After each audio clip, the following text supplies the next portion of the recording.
U.S. Secretary of State Antony Blinken is currently in Israel, where he has met Israeli Prime Minister Naftali Bennett, hailing the Negev summit between Israel, Arab countries and the United States. The Israeli Prime Minister said that his government is working with nations under the Abraham Accord toward a brighter future. He also expressed concerns over the Iran's Revolutionary Guard Corps and their operation in the region. The Middle East is changing, and it's changing for the better. We're cultivating old ties and building new bridges. We're rejuvenating old peace and charging it with the new energy of the Abraham Accords. We're working together to overcome the old forces of darkness and build a new future that's better, brighter, and promising. And unfortunately, there are other forces in the region that are still violent and destructive. As I just shared with you in the meeting, we're concerned about the intention to delist the IRGC, the Islamic Revolutionary Guards Corps. Antony Blinken said that there is no ambiguity that Iran must never be allowed to acquire nuclear weapons, and the U.S. stance is not going to change, irrespective of what happens to the revival attempt of the JCPOA talks. We also share, and we are united in addressing the challenges posed by Iran, including its nuclear program. And there is no daylight between us on the fundamental proposition that Iran must never be allowed to acquire a nuclear weapon.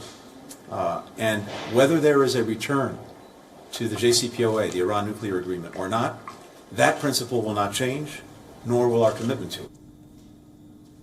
Blinken had earlier met the foreign minister of Israel and will meet the foreign ministers of UAE, Morocco, Bahrain and Egypt later in South Israel. Now, the aim of the meeting is to mark the shift in Arab-Israeli ties that began in late 2020. The U.S. Secretary of State said that U.S. has vital interests in the Middle East. I made the trip here, during which I'll visit Israel, the West Bank, Morocco, Algeria, because this is a part of the world where the United States has vital interests and some of our closest friends. The United States will continue to invest in the region, strengthening the relationships that are central to stability in the Middle East and North Africa, making progress on enduring challenges, broadening opportunities for our people, and at the same time staying focused on ending the Kremlin's war of aggression. While calling the Negev summit historic, Israeli Foreign Minister Yair Lapid said that even though there is a difference of opinion on the revival of the nuclear deal, Israel and the United States will continue to work together.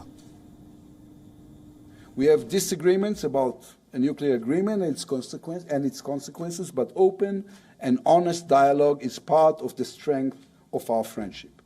Israel and the United States will continue to work together to prevent a nuclear Iran. At the same time, Israel will do anything we believe is needed to stop the Iranian nuclear program.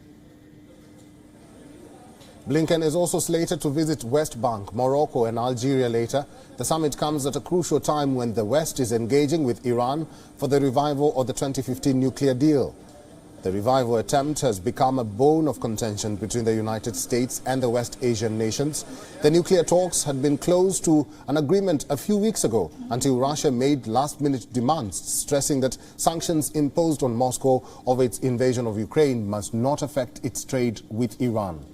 Traditional U.S. allies like Israel and the UAE have also questioned the Biden administration commitment to the region in the past.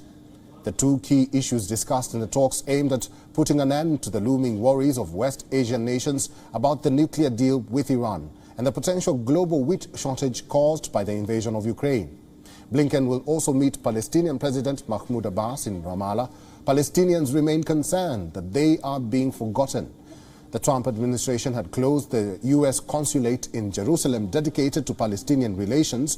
Biden promised to reopen it. However, a year into Biden's presidency, there has been no action.